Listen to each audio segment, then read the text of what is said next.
Puji Tuhan, Shalom, Haleluya. Puji Tuhan, kita bertemu lagi ya di dalam kasih dan kemurahan Tuhan kita Yesus Kristus. Amin. Haleluya. Nah, saudara, pada kesempatan pagi hari ini saya ingin menyampaikan firman Allah dengan satu tema: iman, keyakinan, kepercayaan yang sempurna. Haleluya. Iman yang sempurna. Nah, untuk kali ini karena saya masih nanti akan berbicara dalam bentuk serial ya. Jadi iman yang sempurna pertama, kedua, dan ketiga. Dan hari ini saya ingin memasuki yang pertama. Haleluya. Kita baca dulu ayatnya di dalam Yakobus pasal yang kedua, ayatnya yang ke-22. Yakobus pasal 2 ayat 22. Kamu lihat bahwa iman bekerja sama dengan perbuatan-perbuatan, dan oleh perbuatan-perbuatan itulah maka iman itu menjadi sempurna. Iman menjadi sempurna. Nah, saudaraku yang kekasih, ya, iman, keyakinan, kepercayaan itu mempunyai atau memegang peran yang sangat penting di dalam kekristenan kita. Kita tidak mungkin akan menjadi orang Kristen kalau kita tidak percaya, kalau kita tidak mempunyai iman. Sehingga iman itulah merupakan dasar, merupakan landasan ya, dan memegang peran yang penting sekali di dalam kehidupan kekristenan kita. Haleluya. Karena dengan iman itu kita diselamatkan. Iman itu yang menyelamatkan kita. Haleluya. Dalam Roma pasal 10 ayat 9 dan 10 dikatakan di sana, sebab jika kamu mengaku dengan mulutmu bahwa Yesus itu adalah Tuhan, dan percaya, yakin, beriman di dalam hatimu bahwa Allah telah membangkitkan Dia dari antara orang mati, maka kamu akan selamat. Kamu akan diselamatkan. Oleh apa? Oleh karena mengaku dengan mulut, yakin di dalam hati, beriman kepada Tuhan, maka kita diselamatkan. Amin. Karena iman. Nah, saudara yang kasih, ya, karena dengan hati orang percaya dan dibenarkan, dan dengan mulut orang mengaku diselamatkan. Haleluya. Haleluya.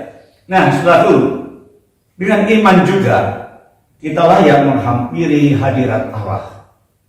Ya, saudaraku, sejak manusia jatuh dalam dosa, hubungan antara Allah dan manusia itu terputus, terpantas. Manusia memiliki jarak yang jauh dari Allah karena Allah berkata, pergilah kamu keluar dari taman Eden ini. Nah, sejak manusia jatuh dalam dosa, saudara, hubungan dengan Allah retak putus, tidak nyambung. Ya, tetapi ketika kita percaya, haleluya, percaya kepada Tuhan Yesus Kristus, maka Alkitab mengatakan kita layak kembali menghampiri hadirat Allah. Dulu kamu yang jauh, sekarang sudah menjadi dekat. Dan tidak hanya demikian, firman Allah selanjutnya mengatakan, dan menikmati berkat-berkatnya. Amin. Ya, haleluya. Dalam Ibrani pasal 11 ayat 6 dikatakan di sana, tetapi tanpa keyakinan, tanpa iman, tidak mungkin orang berkenan kepada Allah. Enggak mungkin. Ya. Sebab barang siapa yang berpaling kepada Allah atau datang kepada Allah, ia harus yakin, ia harus percaya, ia harus beriman bahwa Allah itu ada. Dan Allah memberi upah, memberi berkat kepada orang yang sungguh-sungguh mencari Dia. Haleluya. Ada jaminan dari keyakinan kita dan kepercayaan kita layak menghampiri kembali hadirat Allah yang dulu sudah terpisah jauh, tetapi sekarang sudah dapat dihampiri dan bahkan menyediakan upah, memberikan berkat bagi setiap orang yang dengan sungguh-sungguh, saudaraku, ya, untuk mencari Dia. Haleluya, haleluya. Tapi perlu dipahami juga, saudaraku, ya, bahwa tidak hanya sekedar iman. Aku percaya loh pada Tuhan Yesus. Aku orang beriman. Tunggu dulu. Tidak hanya sekedar bisa ngomong saya percaya, saya beriman. Sebab iman itu dinilai oleh Tuhan. Diukur sejauh mana derajatnya iman kita. Haleluya. Nah, saudaraku, ada iman yang besar. Ya, iman yang besar. Besar sekali imannya. Ya. Nah, saudaraku, dalam Matius pasal 8 ayat yang ke-10, di situ dikatakan setelah Yesus mendengar hal itu, heranlah ia dan berkata kepada mereka yang mengikutinya. Ya, karena Tuhan Yesus tidak pernah berjalan sendiri, selalu ada yang mengikut, berbondong-bondong. Ya, dan dia berkata, aku berkata kepadamu, sesungguhnya iman yang sebesar ini tidak pernah aku jumpai pada seorang pun di antara orang Israel. Nah, saudara, karena pada saat itu ada seorang perwira yang hambanya sedang sakit, ya, jadi lumpuh. Nah, kemudian dia datang kepada Yesus dan berkata, Tuhan, tolonglah, hambaku sedang sakit, lumpuh dan hampir mati. Nah, Tuhan Yesus langsung berkata, baik, aku akan datang ke rumahmu. Jangan, enggak usah datang ke rumahku, berbicara saja, berkatalah saja. Waduh, ini luar biasa, saudaraku. Enggak perlu demonstrasi ke sana, dia hanya percaya kepada perkataan Tuhan, percaya kepada firman Tuhan. Enggak usah datang, bicara saja, Tuhan, pasti hambaku akan sembuh. Ya, kan aku ini seorang bawahan. Aku juga punya bawahan. Kalau atasanku ngomong begini, ya aku kerjakan, jadilah. Waduh, Tuhan Yesus heran dan berkata kepada murid-muridnya, di antara kalian semua, di antara orang Israel, aku belum pernah melihat iman yang sebesar ini. Waduh, luar biasa. Jadi ada iman yang sangat besar. Saudaraku, hanya percaya kepada firman Allah saja, maka segala sesuatu yang dirindukan, segala sesuatu yang diinginkan terjadi. Oh, luar biasa. Luar biasa hebat, ya. Tetapi ada juga iman yang kecil. Tapi bukan berarti iman yang kecil ini tidak berarti, saudara. Ya, sebab kecilnya ini juga punya mutu. Ya. Nah, Matius pasal 17 ayat yang ke-20, Tuhan Yesus berkata kepada mereka, karena kamu kurang percaya sih. Sebab aku berkata kepadamu, sesungguhnya sekiranya kamu mempunyai iman sebesar biji sesawi saja, kamu bisa berkata kepada gunung ini, pindah dari tempat ini ke sana, maka gunung ini akan pindah dan tak akan ada yang mustahil bagimu. Wow. Iman yang kecil bisa memindahkan gunung. Karena pada saat itu ada seorang yang, ya, anaknya sakit ayam, sakit dirasuk setan, dan kadang-kadang melemparkan dirinya ke api, kadang-kadang melemparkan dirinya ke air. Loh, bayangkan, saudaraku, ya, melepuh semua ini badannya, ya, lempar ke api, ya. Tetapi apa yang terjadi? Murid-muridnya berkata, karena ini bukan orang Israel, usir saja ini orang ini, mengganggu saja, usir. Nah, kemudian Tuhan Yesus menimpali mereka. Kemudian dia hanya mengajar mereka. Dia berkata, aku disuruh bukan untuk orang-orang yang di luar Israel kok. Nggak pantas roti di meja Tuhan itu diberikan kepada anjing. Waduh, bayangkan perasaan orang ini. sedang lagi membutuhkan kepada seorang yang diharapkan bisa menolongnya, tapi apa yang dikatakan? Nggak pantas roti itu diberikan kepada anjing. Aduh, tapi apa saudara yang saudara perhatikan? Orang yang berkata, iya benar Tuhan, tetapi anjing pun itu makan remah-remah roti dari meja tuannya. Waduh, langsung benar-benar sembuhkan anak itu jadi sembuh, luar biasa. Dan murid-muridnya berkata, karena orang itu pernah datang kepada murid-muridnya untuk minta tolong, tapi tidak bisa. Kemudian murid-muridnya berkata, Tuhan, kenapa saya tidak bisa sembuhkan mereka ya? Nah, maka Tuhan berkata, karena kamu kurang percaya. Kamu nggak percaya. Ya. Sebab aku berkata kepadamu, sesungguhnya kalau kamu memiliki iman sebesar biji sawi saja, kamu bisa mengatakan kepada gunung ini, pindah, maka dia akan pindah. Saudara tahu biji sawi? Saudara, pernah satu saat saya pergi ke mana ya? ITC. Ya, ITC itu tempat perbelanjaan si supermall gitu ya. Saya datang pada teman saya pedagang konveksi di situ. Terus ngomong-ngomong dia cerita, Pak, saya baru dari Israel. Saya bawa biji sesawi, ditunjukkan. Waduh, ternyata biji sawi itu kecil sekali, saudara. Ya kecil. Tapi Tuhan pernah berkata, kalau kamu punya iman sebesar biji sawi saja, kamu bisa memindahkan gunung. Saudara, biji sawi di sini sama di Israel itu beda. Ya, tidak sama. Jadi kalau kita lihat biji sawi di negeri kita ini ditanam, tumbuh jadi sayuran.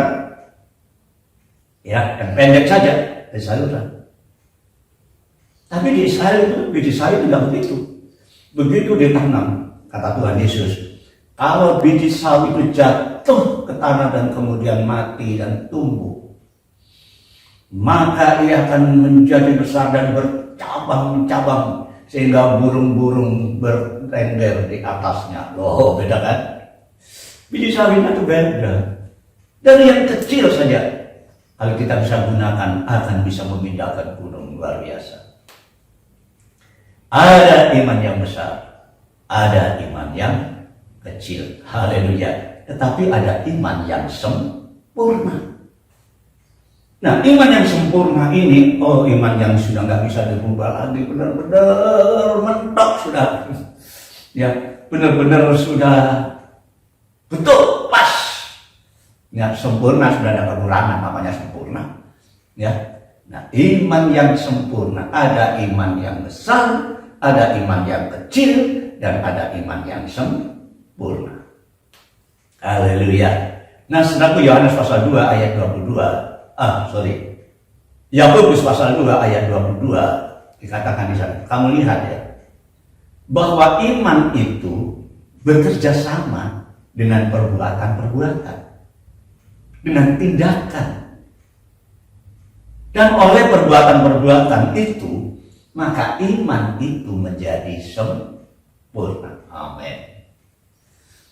Iman menjadi sempurna kalau disertai dengan tindakan iman.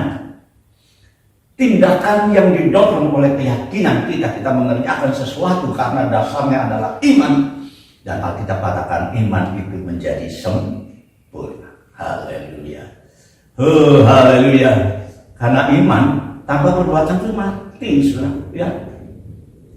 Iman tanpa perbuatan itu mati.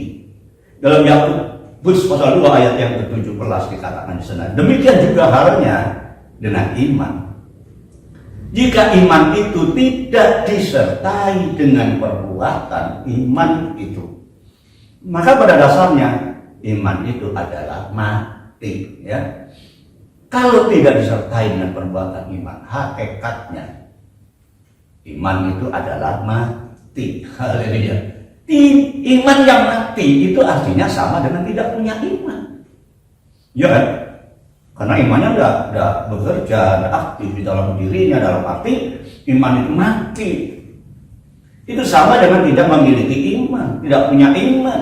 Dan yang tidak punya iman jelas tidak selamat.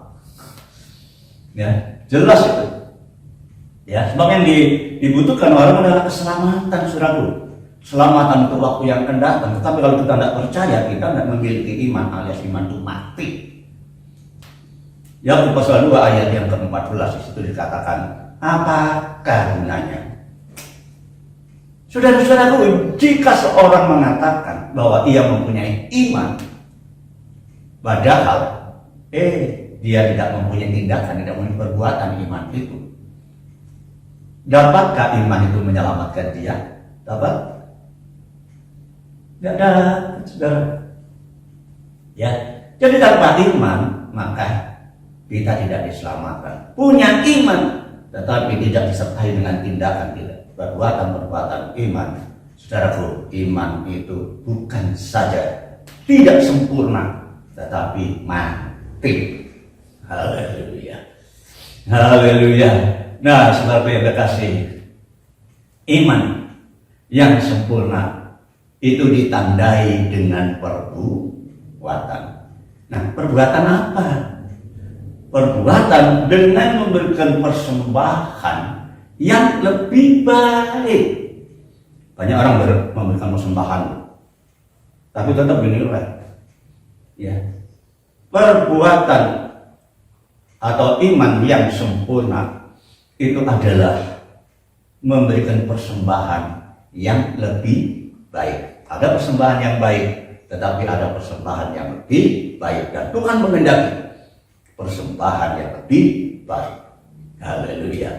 Nah, saudara yang terkasih, di dalam Ibrani pasal 11 ayat yang keempat, di situ dikatakan, karena iman, karena percaya, maka Habil telah mempersembahkan kepada Allah korban yang lebih baik daripada korban Kain. Bayangkan, saudara.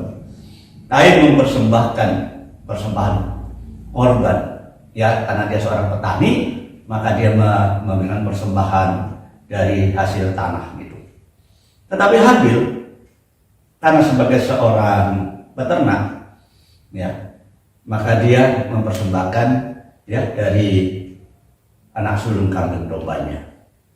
Maka kemudian Tuhan menilai, ya, bahwa persembahan Habil itu adalah persembahan yang lebih baik daripada persembahan Kain. Ya, haleluya. Nah, dengan jalan itu, dengan tindakan mempersembahkan yang lebih baik itu, ia memperoleh kesaksian kepadanya bahwa ia benar, saudara. Dan karena Allah berkenan akan persembahannya itu, dan karena iman ia masih berbicara walaupun sesudah ia mati. Ya, memang dia mati setelah dibunuh oleh kakaknya yang cemburu, sakit hati karena persembahannya tidak diterima oleh Allah. Tetapi Habil yang belakangan dia mempersembahkan korban itu ternyata diterima. Nah, sekali lagi, ini bukan tanpa alasan, ya saudara, tanpa alasan, ya. Baik, bagaimana sih persembahan yang lebih baik itu yang pernah dikerjakan oleh Habil? Ya, apa penilaiannya di situ? Haleluya. Sekali lagi, persembahan yang lebih baik itu adalah mengembalikan apa yang Tuhan punya. Persembahan Habil itu jauh lebih baik. Ternyata penilaian Tuhan, persembahan yang lebih baik itu adalah paham, mengerti untuk bisa mengembalikan apa yang Tuhan punya. Apa yang Tuhan punya. Nah, saudara yang terkasih, kita baca di peristiwanya, ya, dalam Kejadian pasal 4 ayat 3 sampai 5. Setelah beberapa waktu lamanya, maka Kain mempersembahkan sebagian dari hasil tanah itu kepada Tuhan sebagai korban persembahan. Ya. Nah, kemudian menyusul Habil juga mempersembahkan korban, karena dia sebagai peternak mempersembahkan dari anak sulung kambing dombanya, yakni lemaknya, gaji lemak-lemaknya. Maka Tuhan mengindahkan Habil dan korban persembahannya itu, tetapi Kain dan korban persembahannya tidak diindahkannya alias ditolaknya. Lalu hati Kain menjadi sangat panas dan mukanya muram. Haleluya. Nah, saudaraku, ada dua sosok yang sedang memberikan persembahan. Penilaian tadi dalam surat Ibrani, ya, dikatakan bahwa persembahan Habil jauh lebih baik. Di mana letaknya? Apakah persembahan Kain salah? Tidak. Tidak, saudara. Karena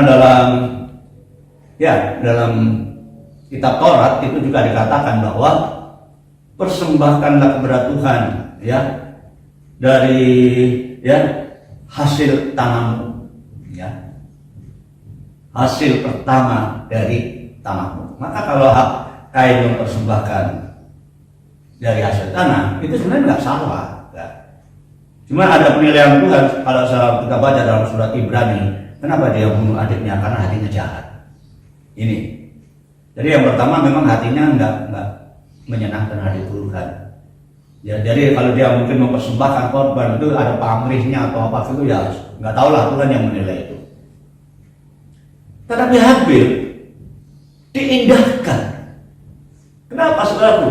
Dia ambil anak sulung dari kambing dombanya. Jadi anak sulung itu anak yang pertama yang dilahirkan oleh induk daripada kambing domba itu yang diambil.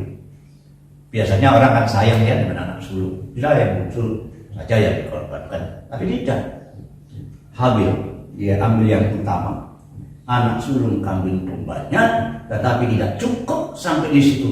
Dikatakan yang dipersembahkan itu adalah lemaknya. Wih, siapa yang di sini suka lemak? Ayo, saudara, siapa?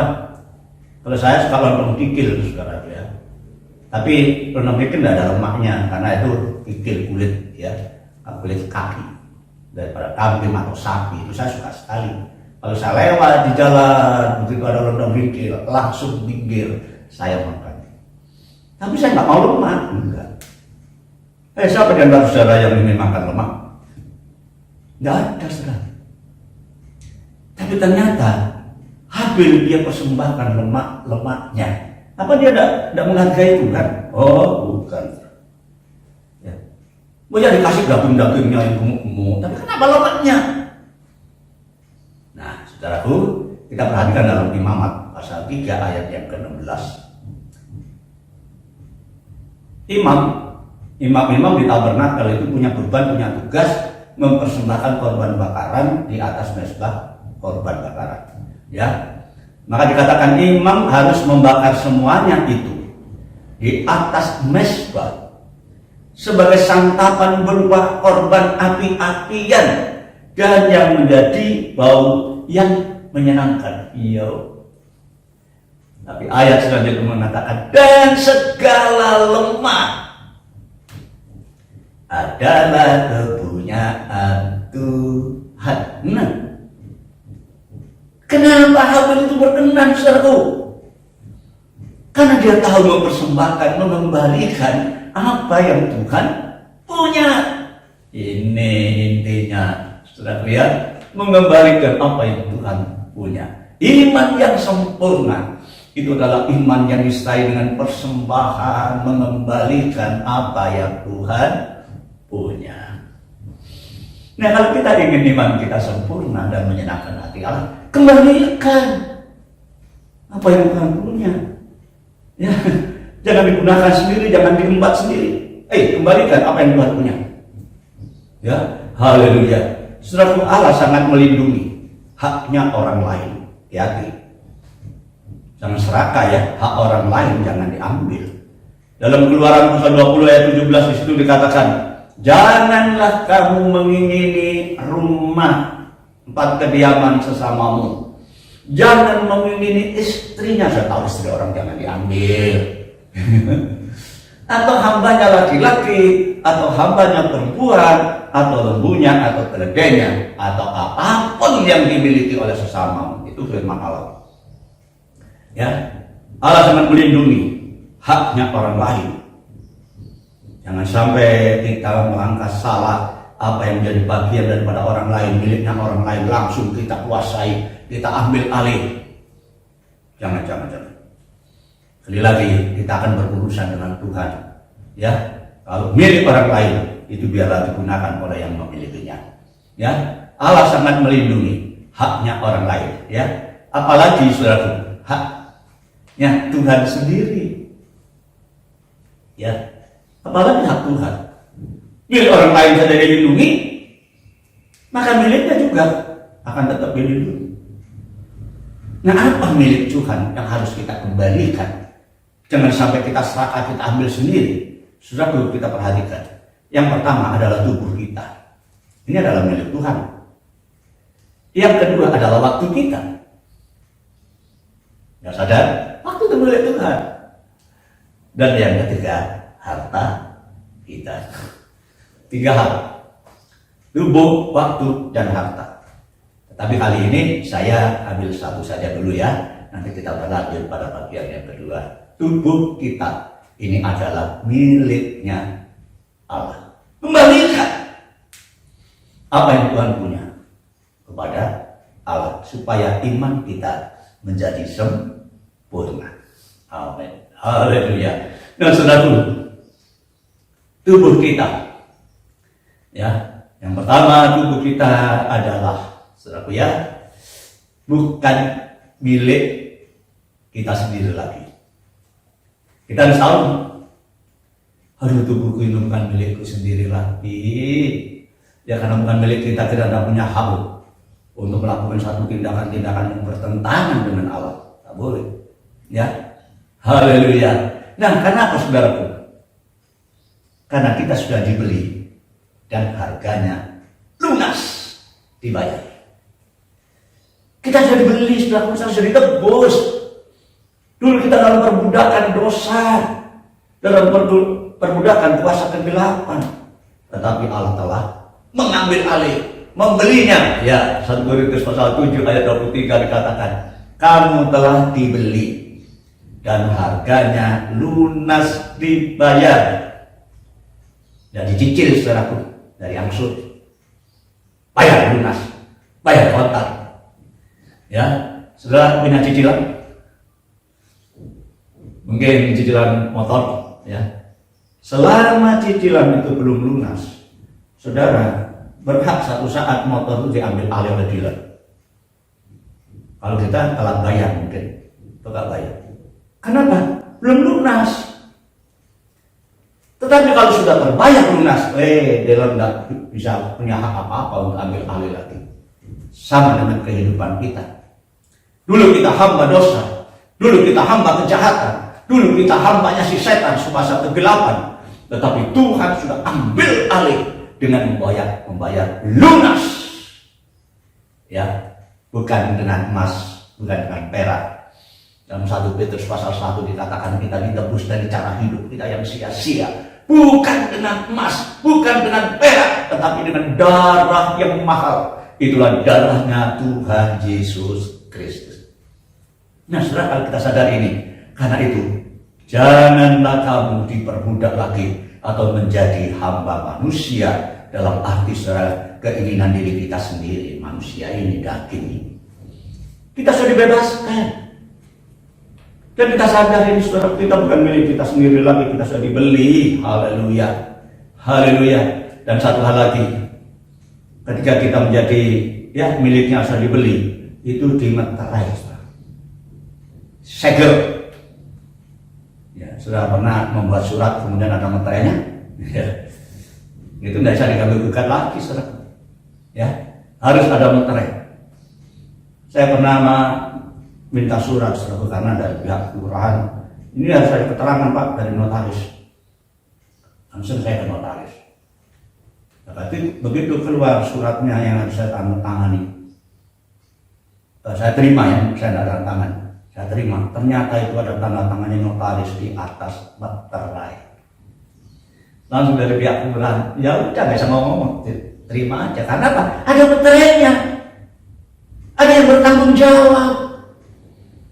Nah saudaraku, kita bukan saja dibeli dengan harga yang lunas dibayar, tapi kita disegel, dimeterai menjadi miliknya Tuhan. Oh, saya miliknya Tuhan, saudaraku. Saudara yang percaya miliknya Tuhan. Kalau kita bisa mengembalikan apa yang Tuhan punya, tubuh ini adalah milik Tuhan. Kembalikanlah kepada Tuhan yang memiliki hidup kita. Kita dimeterai, ya. 2 Korintus pasal 1 ayat 22 dikatakan di sana, ia memeteraikan tanda miliknya atas kita. Wow. Sebagai tanda milik, dimeterailah kita ketika sudah dibeli dengan lunas dibayar di atas kayu salib. Lalu kita dimeteraikan, ya. Dan yang memberikan Roh Kudus di dalam hati kita, ya, sebagai jaminan, wow, dari semua yang telah disediakan untuk kita. Kita punya hak untuk semua yang diberikan, disiapkan oleh Allah, karena kita sudah dimeterai. Amin. Waduh, senang sekali saudara, ya, bangga. Waduh, tubuh ini bukan milik kita sendiri lagi loh saudara, ya. Ingat, tubuh saudara yang ganteng, yang jelek, itu pun miliknya Tuhan. Yang jangkung, yang pesek, itu miliknya Tuhan, saudaraku, ya. Yang kurus, yang gendut, udah gak jadi mikir lagi, hidup ini adalah miliknya Tuhan. Amin. Oh, haleluya, haleluya, ya. Efesus pasal 1 ayat 14 dikatakan, dan Roh Kudus itu adalah jaminan bagian, ya, bagi kita semua sampai kita memperoleh seluruhnya, yaitu penebusan yang menjadikan kita miliknya Allah. Amin. Untuk memuji kemuliaannya. Aduh Tuhan, terima kasih, tubuh ini adalah miliknya Tuhan. Haleluya. Kenapa Tuhan sudah beli kita, ya. Jadi ini bukan milik kita sendiri lagi loh saudara, ya. Jangan macam-macam dengan miliknya orang lain. Allah saja melindungi haknya orang lain kok, apalagi haknya sendiri dilindungi. Jangan macam-macam, ya. Haleluya. Nah saudaraku, kita sudah tidak punya hak lagi, ya, atas tubuh ini. Enggak punya hak.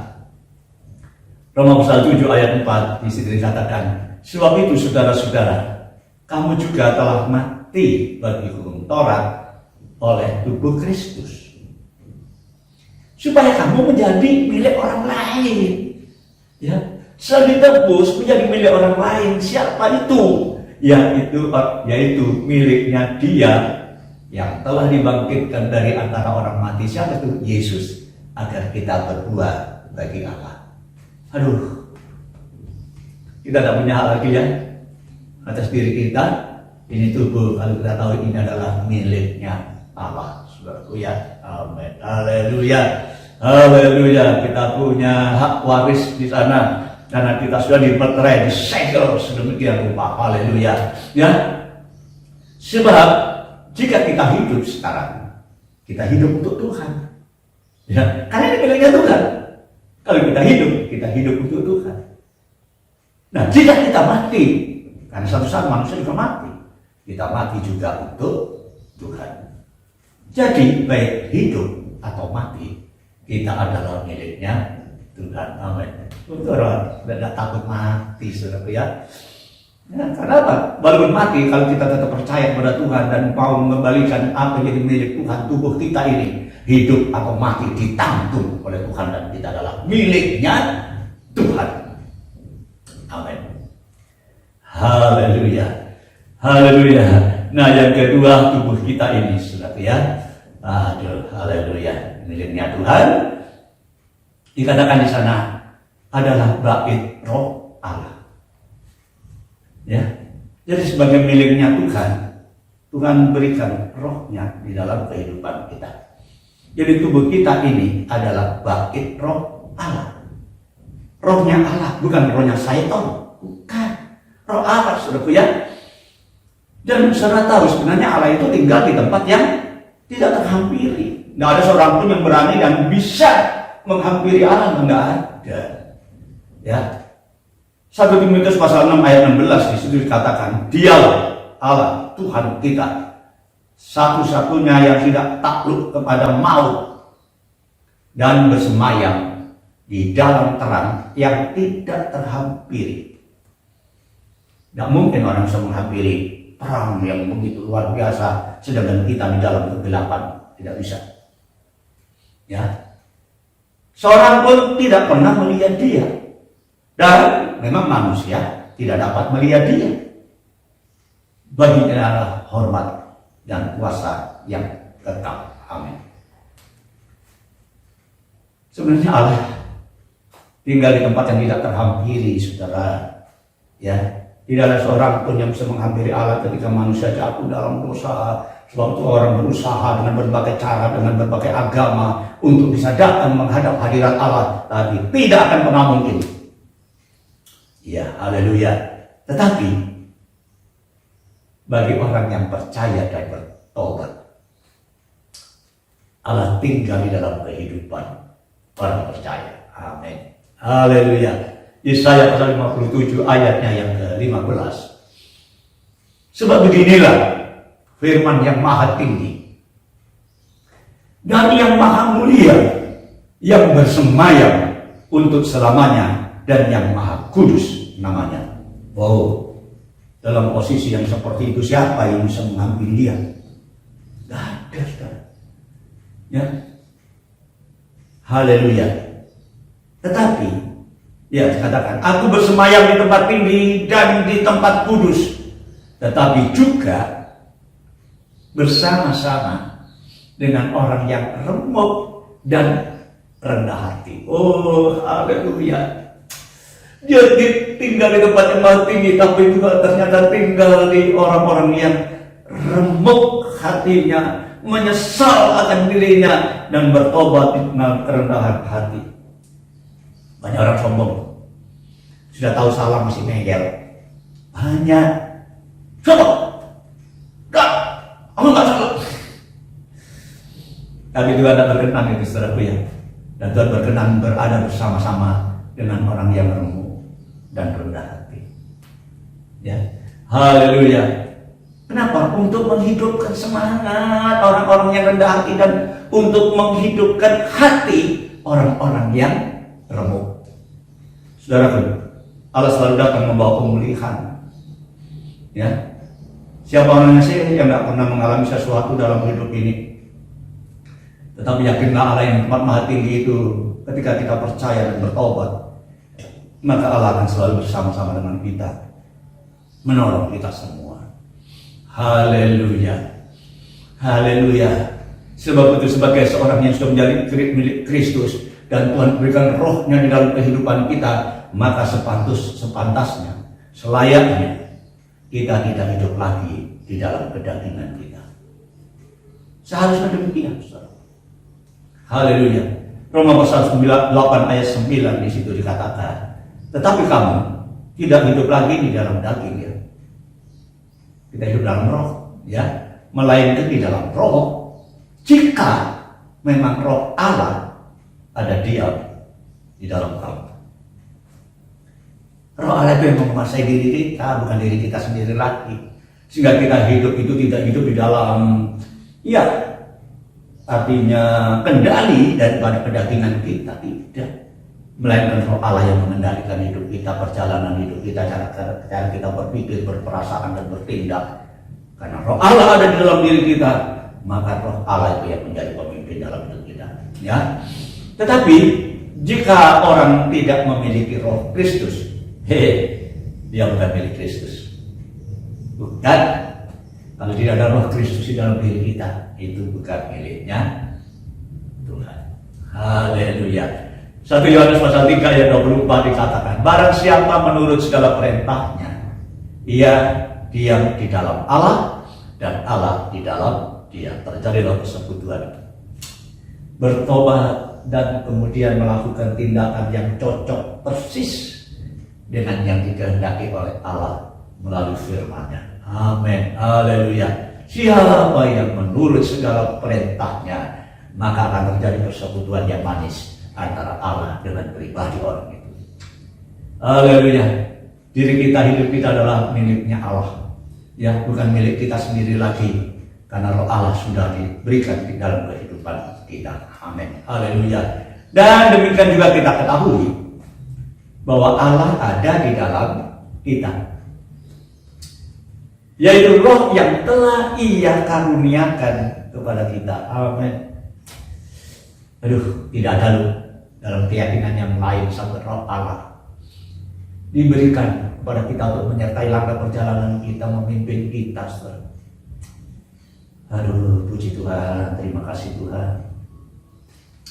Hidupku bukan aku lagi, tetapi Yesus yang ada dalamku. Hidupku bukannya aku lagi, tapi Yesus dalamku.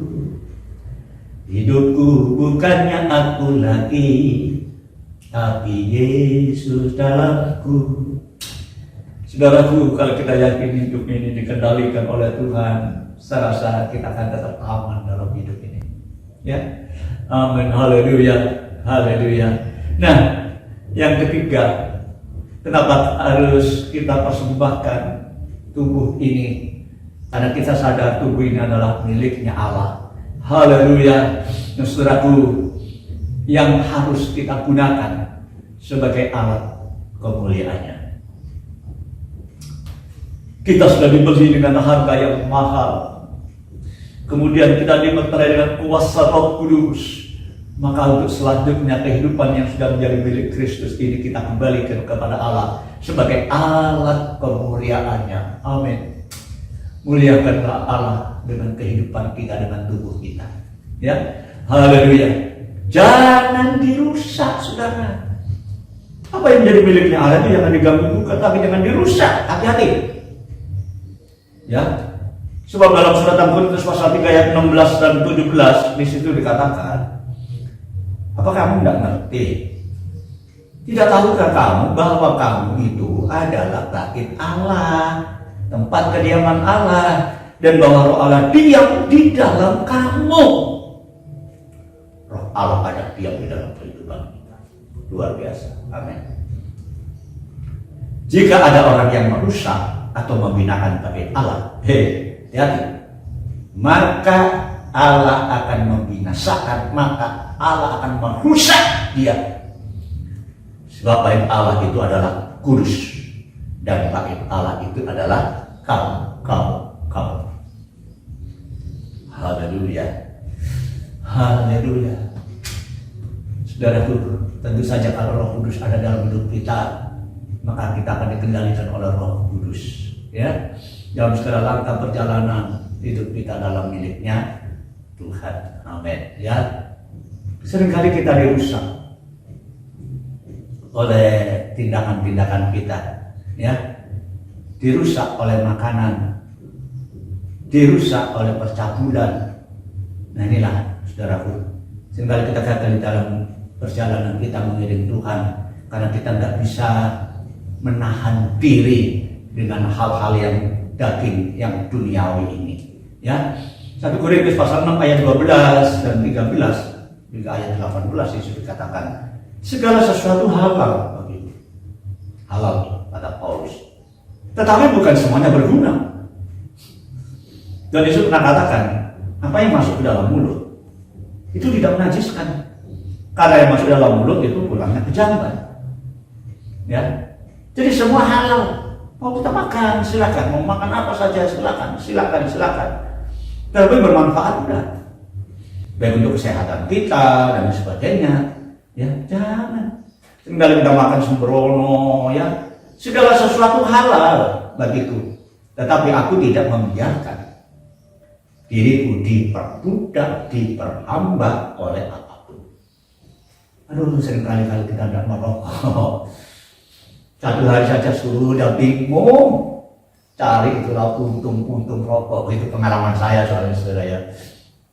Aduh, saya merokok berat. Satu hari itu berapa pak saya bisa merokoknya. Ya, dan habis merokok puntung saya buang, tapi saya kumpulkan. Nah, satu saat tak punya duit, itu puntung-puntung rokok itu saya ambil semua, saya bongkar, saya gulung lagi, saya buat merokok lagi. Wow. Ya. Saudara, Seringkali orang tidak tahan dengan minuman-minuman. Banyak minuman yang baik, minum air hangat saja sudah menyegarkan kok. Ya. Seringkali yang diminum itu paru-paru yang keras, nikmat sekali sampai tak sadar diri. Gitu lupa. Sudah, jangan dirusak tubuh kita. Siapa yang merusak tubuh kita akan dirusak oleh Allah, karena tubuh kita adalah miliknya Allah. Ya, segala sesuatu hal memang bagi kita, tapi aku tidak mau dibinasakan. Membiarkan diriku diperbudak oleh sesuatu apapun. Ya. Makanan itu memang untuk perut, karena Tuhan menciptakan perut ini untuk diisi makanan dan perut untuk makanan. Tetapi kedua-duanya akan habis, akan dibinasakan oleh Allah. Nah, tetapi tubuh ini yang masih kita miliki, saudaraku ya, saudara, ini adalah miliknya Allah.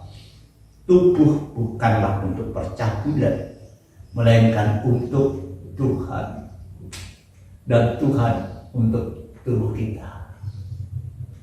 Ya, Tuhan yang mengendalikan diri kita, dan kita gunakan sekarang tubuh ini untuk kemuliaannya. Tubuh ini sebagai alat kemuliaan Tuhan. Ini adalah miliknya Tuhan, miliknya Allah. Mari kita gunakan untuk kemuliaannya, menyenangkan hati Allah. Saudaraku ya, jauhkanlah dirimu dari percabulan. Jauhkan setiap dosa lain yang dilakukan oleh manusia. Itu terjadi di luar dirinya, tetapi orang yang melakukan percabulan berdosa terhadap dirinya sendiri.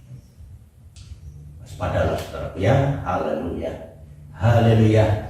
Segala kemuliaan hanya bagi Tuhan, dan kita tidak perlu khawatir dalam kehidupan ini persoalan makanan sampai memburu sedemikian rupa kebutuhan hidup memburu. Padahal Tuhan katakan jangan kamu khawatir apa yang kamu makan, kamu minum, kamu pakai.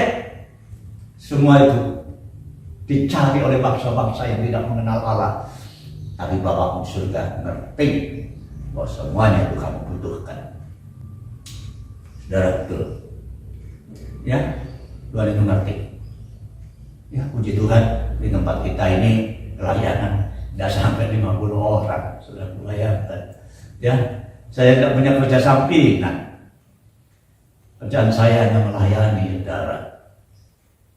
Ya, tidak sampai 50 kan, 40 aja nggak ada. Coba saya berharap kepada pelayanan ini, saudara. Kan saya dalam melayani. Coba bayangkan, nah maaf ya, persembahan yang dibawa itu ada kata sudah selesai ibadah kita gunakan, nggak sampai seminggu, saudara. Ya nggak sampai 2 hari saja kan nggak sampai.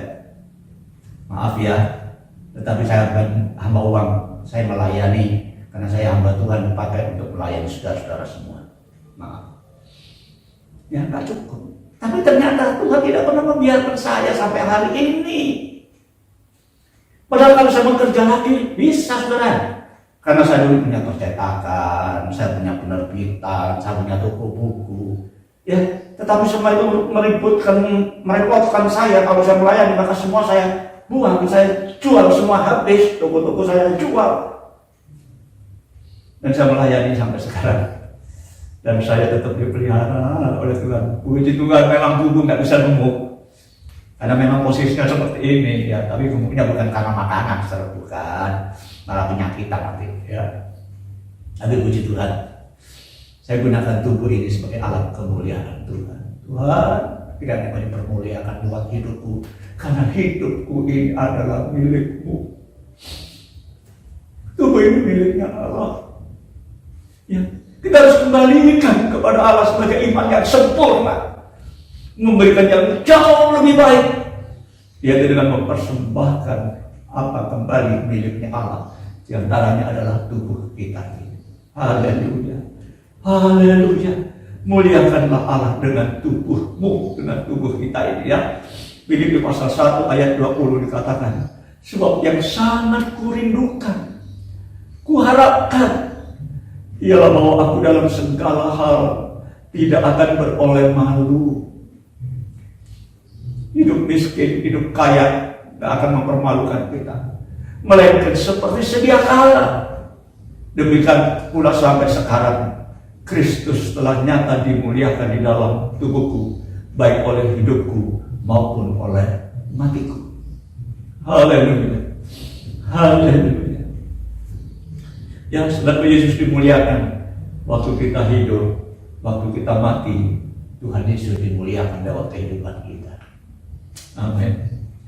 Marilah kita kembalikan ya apa yang Tuhan punya, yaitu kehidupan kita, tubuh kita ini untuk kemuliaan-Nya. Saya yakin pasti Allah akan memakai hidup kita selagi masih kita bisa melakukan, bisa beraktivitas apa yang baik untuk kemuliaan Tuhan.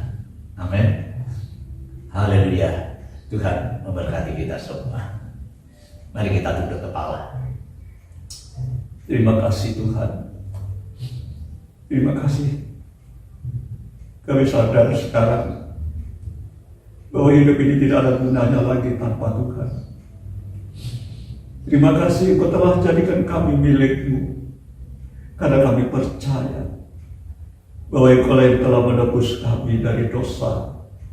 Engkau beli dengan harga yang mahal, bukan dengan emas dan perak, tetapi dengan darah-Mu ya Tuhan. Dan bahkan sebagai jaminan Engkau telah memeteraikan hidup kami. Dan Roh Kudus telah ditanamkan dalam kehidupan kami untuk membimbing dalam setiap langkah kami Tuhan. Terima kasih. Kiranya Roh Kuduslah yang akan menjadi motor dalam kehidupan kami, sehingga kami selalu melaksanakan segala sesuatu demi kemuliaan-Mu. Pakailah kami semua Tuhan, haleluya, dengan keberadaan kami yang ada sampai hari ini. Dan kami percaya kalau Tuhan kami utamakan, karena Tuhanlah yang menjadi pemilik atas kehidupan kita, maka Tuhan tidak akan pernah mempermalukan kami. Terima kasih Tuhan untuk berkat-Mu hari ini. Kiranya Engkau layak ditinggikan dan dimuliakan. Berkatilah semua yang hadir dan semua yang mendengarkan firman Allah ini. Terima kasih Tuhan. Di dalam nama Tuhan Yesus kami naikkan doa kami. Haleluya. Amin.